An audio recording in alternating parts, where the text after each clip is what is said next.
Welcome to Vijay's cooking. நம்ம இன்றைக்கி பார்க்க போகிற ரெசிபி கடாய் மஷ்ரூம். இது வந்து டிஃபனுக்கெல்லாம் ரொம்ப சூப்பராக இருக்கும். சப்பாத்தி, ரோட்டி, நான் எல்லாத்துக்குமே ரொம்ப சூப்பராக இருக்கும். பாருங்கள், நல்ல ஒரு டேஸ்டியான இந்த கடாய் மஷ்ரூம் எப்படி செய்யலான்றதை பார்ப்போம். வீடியோக்குள்ளே போகிறதுக்கு முன்னாடி புதிதாக பார்க்கக்கூடிய நண்பர்கள் விஜய்ஸ் குக்கிங் சேனலை சப்ஸ்கிரைப் பண்ணி தொடர்ந்து பாருங்கள், சப்போர்ட் பண்ணுங்கள். வாங்க இப்போ ரெசிபி பார்க்கலாம். கடாய் மஷ்ரூம் பண்ணுறதுக்கு நான் ஒரு பாக்ஸில் இருக்கக்கூடிய மஷ்ரூம் எடுத்திருக்கேன். இது நல்லா வந்து 3 தடவை வாஷ் பண்ணியிருக்கேன். நம்ம வாஷ் பண்ணால் கூட ஒரு ஏதாவது ஒரு மாவு, அதாவது வந்து மைதா மாவு, அரிசி மாவு, இல்லைன்னா கார்ன்ஃப்ளவர், அந்த மாதிரி ஏதாவது ஒரு மாவு போட்டு நம்ம வாஷ் பண்ணணும். நம்ம வீட்டில் வந்து அரிசி மாவு வச்சுருப்போம், அதனால் அதை போட்டு நான் வாஷ் பண்ணிக்கிறேன். ஏன்னா அதில் மண் அழுக்கெல்லாம் இருக்கும். இப்படி வாஷ் பண்ணும்போது நல்லா க்ளீனாக வாஷ் ஆகிடும். இப்போ இதை வந்து நம்ம ஒரு 3 தடவை வாஷ் பண்ணி எடுத்துக்கலாம். பாருங்கள், இப்போ இதை தண்ணி ஊற்றி இதை ஒரு 3 தடவை வாஷ் பண்ணி எடுத்துக்கலாம். இப்போ இது நல்லா வாஷ் பண்ணிவிட்டேன். ஒரு டவல் எடுத்து நம்ம இதில் இருக்கிற தண்ணியெல்லாம் நம்ம நல்லா ட்ரைன் பண்ணிக்கலாம். ஏன்னா ரொம்ப தண்ணி விடும் மஷ்ரூமில், அதனால் நம்ம க்ளீனாக தொடச்சி எடுத்துப்போம்.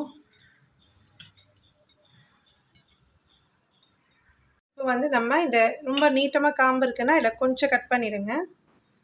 அந்த அடி காம்பை கட் பண்ணிடலாம். கொஞ்சம் காம்பு இருந்தால் நல்லாயிருக்கும். இப்போ நான் இந்த மாதிரி ஸ்லைஸாக கட் பண்ணிக்கிறேன். ஒரு மஷ்ரூமை 3ஆக கட் பண்ணுறேன். ரொம்ப பெருசாக இருக்கிற நீங்கள் பார்த்து கட் பண்ணிக்கோங்க. இந்த மாதிரி எல்லாத்தையும் ரெடி பண்ணிக்கலாம். ஒரு கடாயில் தேவையான அளவுக்கு ஆயில் ஊற்றிக்கலாம். வேணும்னா பார்த்து ஊற்றிக்கலாம். நான் ஒரு 2 டீஸ்பூன் அளவுக்கு ஊற்றிருக்கேன். இதில் கிராம்பு, பட்டை, லவங்கம் சேர்த்துருக்கேன். ஏலக்காவும் இருக்குது.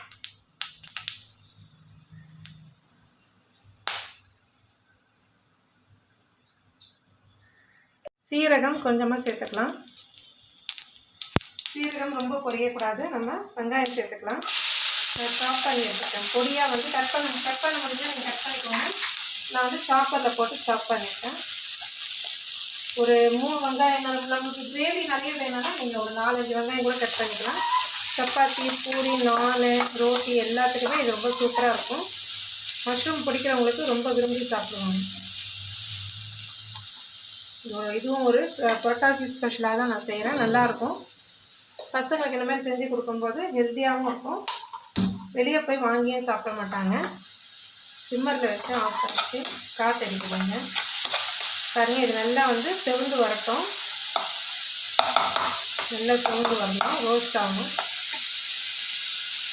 இந்த அளவுக்கு ப்ரௌன் ஆகணும். இப்போ நம்ம இஞ்சி பூண்டு விழுது வந்து ஒரு 1.5 டீஸ்பூன் நீங்கள் எடுக்கிற அளவுக்கு ஏற்ற மாதிரி எடுத்துக்கோங்க.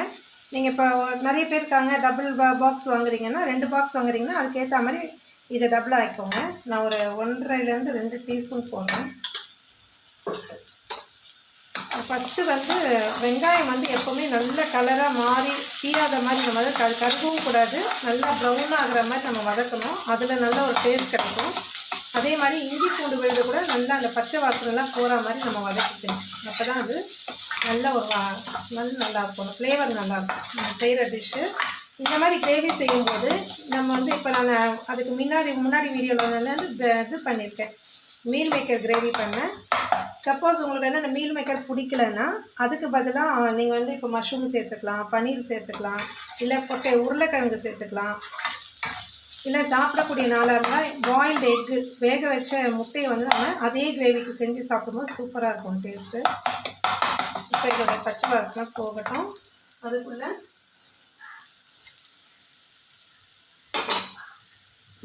2 தக்காளி வந்து நான் மிக்சியில் அடித்து வச்சுருக்கேன். இதுவும் நம்மளுக்கு கிரேவி அதிகமாக வேணும்னா நீங்கள் அதிகமாக சேர்த்துக்கலாம். இப்போ இதில் சேர்த்துக்கலாம்.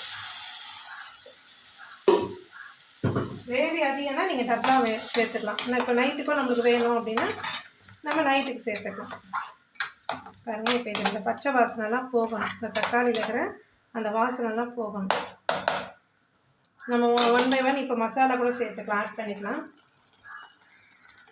இப்போ வந்து தக்காளி வாசனைலாம் போயிடுச்சு, நல்லா வந்து கொதிச்சிட்ருக்கு. இப்போ மசாலா ஐட்டம்ஸ்லாம் நம்ம சேர்த்துக்கலாம். காலையிலேயே எனக்கு வந்து பொட்டேட்டோ கறி நான் பண்ணிட்டேன். அது பட்டாணியும் உருளைக்கிழங்கும் போட்டு சாம்பார் வச்சுட்டு அவங்களுக்கு சாப்பாடு கட்டியாச்சு. இப்போ பெரிய பையனுக்கு வந்து மஷ்ரூம் தேவை. ஏன்னா வந்து புரட்டாசி மாதம் இல்லைங்களா. மஞ்சள் தூள் ஒரு 1/4 டீஸ்பூன் சேர்த்துக்கிறேன். அடுத்தது வந்து காரம் வந்து நம்மளுக்கு எவ்வளோ தேவையோ அதை பார்த்துட்டு நம்ம சேர்த்துக்கலாம். நான் 1 டீஸ்பூன் யூஸ் பண்ணிக்கிறேன். சால்ட்டும் தேவையானது தான், நம்மளுக்கு எவ்வளோ தேவையோ, அதாவது வந்து டேஸ்ட்டுக்கு ஏற்ற மாதிரி தான் சால்ட்டெல்லாம். காரம் வந்து கூடுதலாக வேணும்னா கூடுதலாக சேர்த்துக்கலாம். இப்போ இதெல்லாம் போட்டு இதுலேயே நம்ம கிளறிடுவோம். தண்ணி இப்போ ஊற்ற வேண்டாம்.